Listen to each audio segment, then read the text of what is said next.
Сәлем достар, қалдарыңыз қалай? Мен бүгін сіздерге тоқта белгісіндегі адамдарға арналған болжамымды ұсынамын. Ал кеттік. 1-сәуірде жалпы жер бетінде жаңа ай туады. Ал жаңа ай жаңа энергияны білдіреді. 30-31 наурызда туылған адамдар, 1-2, 3 сәуірде туылған адамдар жаңаша өмір сүретін боласыздар. Өмірлеріңізге жаңа дүние кіреді. Жаңа дүниеден қорқудың қажеті жоқ. Барлығы сәтті болады. Жалпы, кез келген мүмкіндікті жіберіп алмаңыздар. Жаңа ай 1-ші домға келіп тұрғандықтан, ол 1-ші дом кез келген дүниенің бастамасын білдіреді. Сонымен қатар, елге өзіңізді қалай таныстырасыз, ел сізді қалай қабылдайды, соны білдіреді. Яғни, сіз өзіңізді 1-ші сәуірден бастап, елге өзіңізді жаңаша таныстыратын боласыздар. Мысалы, сіз Instagram арқылы YouTube каналына өзіңіз туралы жиі айтатын боласыздар. Ел сізді байқайтын болады. 1-ші дом адамдармен қарым-қатынасты білдіреді. Демек, басыңыз бос болса, жаңадан қарым-қатынас құруға, танысуға өте жақсы керемет мүмкіндік туып тұр. Немесе жаңадан достар пайда болады. Жаңадан коллективке жаңа адам келуі ықтимал. Ал 5-ші сәуірде Марс 11-ші домға Сатурнмен бірге кездеседі. Яғни ол кезде ол адамдарға қиындық туғызып отыр. Марс адамдарды алдыға сүйресе, Сатурн адамдарды артқа сүйрейді. 1-2 күн бұрын, немесе 2-3 күн кейін жаңа іс бастамау керек. Яғни 3, 4, 5, немесе 5, 6, 7 сәуір аралығында жаңа іс бастамаңыздар. Себебі ол ұзаққа созылып кетуі ықтимал. Одан кейін 11-ші дом достарыңызды білдіреді. Яғни, Сатурн адамдарды артқа тартады. Яғни, бұл жерде достармен кикілжің, жанжал болуы ықтимал. Немесе, желіде, әлеуметтік желілерде, көп адамдардың арасында, жалпы жұмыс жасайтын жерлеріңізде қиындықтар болуы ықтимал. 5-ші сәуірде жарақат алу қаупі бар. 9 мен 12-ші сәуір аралығында Юпитер мен Нептун біргеді. Жалпы көптен күткен қуанышты жаңалық естисіздер. Себебі Юпитер позитивті планета, ал Нептун жанашырлық планетасы. Және де шығармашылық көңіл күйдің көтерілуі де болады. Юпитер мен Нептун 9 мен 12-ші сәуір аралығында 12-ші домға келіп тұр.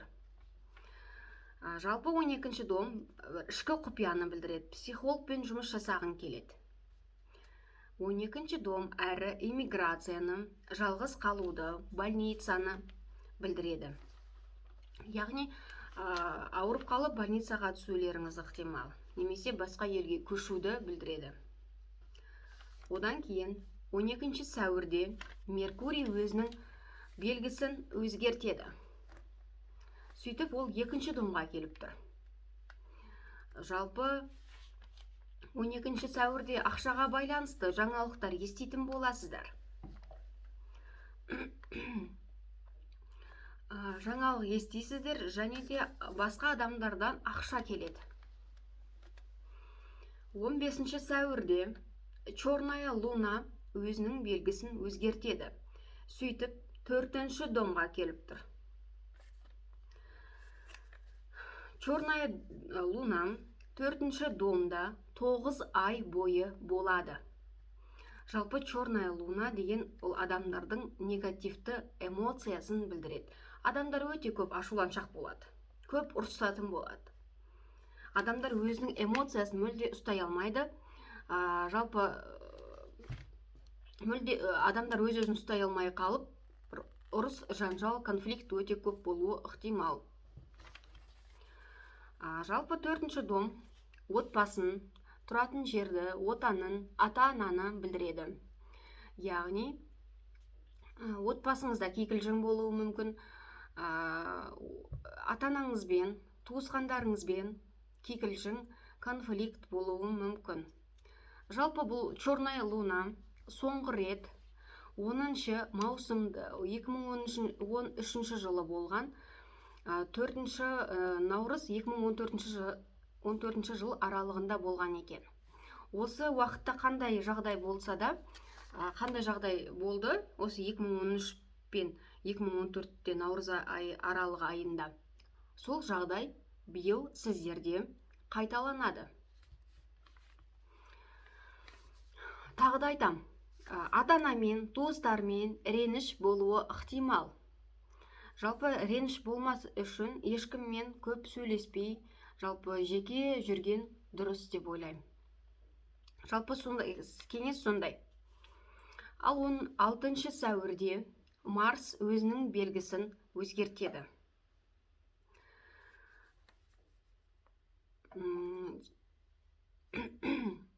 Жаңа мен айттым ғой, черная луна 9 ай бойы болады деп. Ол сіздерде октябрьге дейін болады екен.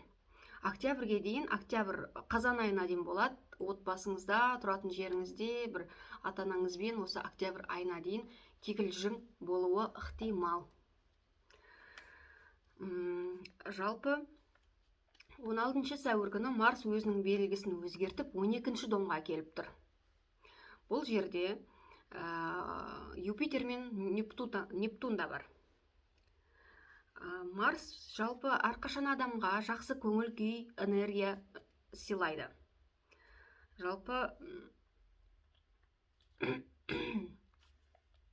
Жалпы Марс Сатурннан алысқа кетеді, сөйтіп адамдарға ауыр напряжениені алып тастайды.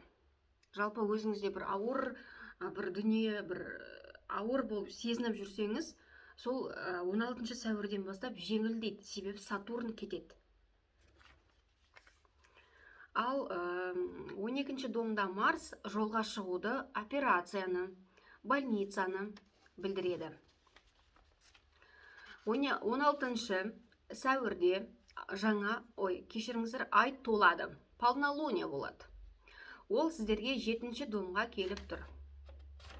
7 домда қарым-қатынасты, серіктестікті, сот ісін білдіреді. Егер көптен бері жолдасыңызбен ренжісіп жүрсеңіз, ажырасып кетулеріңіз ықтимал, төркініңізге кетіп қалуыңыз ықтимал. Немесе егер көптен жұмыс бастағалы жүрсеңіздер, жұмысыңыз сәтті болып, екінші бір адаммен серіктестікке отырып, жаңадан жұмыс бастайсыздар. Немесе жасап жүрген жұмысыңыздан кетуіңіз де ықтимал. Қарым-қатынаста осы серіктестікте бір өзгерістер болады. Ал 12 сәуірде, кешіріңіздер, 21 сәуірде Солнце 2 домға келіп тұр. Ақшалай сыйлық, ақшалай көмек, жалпы басқа адамдардан ақша аласыздар. 29 сәуірде, жалпы 10 қазанға дейін Плутон 10 домға келіп тұр. Ол жұмыстағы өзгерістерді, статусыңыздағы өзгерістерді білдіреді. Жұмыста кедергілер көп болады. Немесе жұмысыңыз тоқтап қалады. Бастық қысым көрсетуі ықтимал. Бір жұмыста бір кедергілер болуы ықтимал осы қазан айына дейін. 30 сәуір күні солнечный затмение болады. Ол 2 домға келіп тұр. Ал затмение 16 мамырға дейін болады. Ақшаға қатысты қандай шешім қабылдайтыныңызды білмей,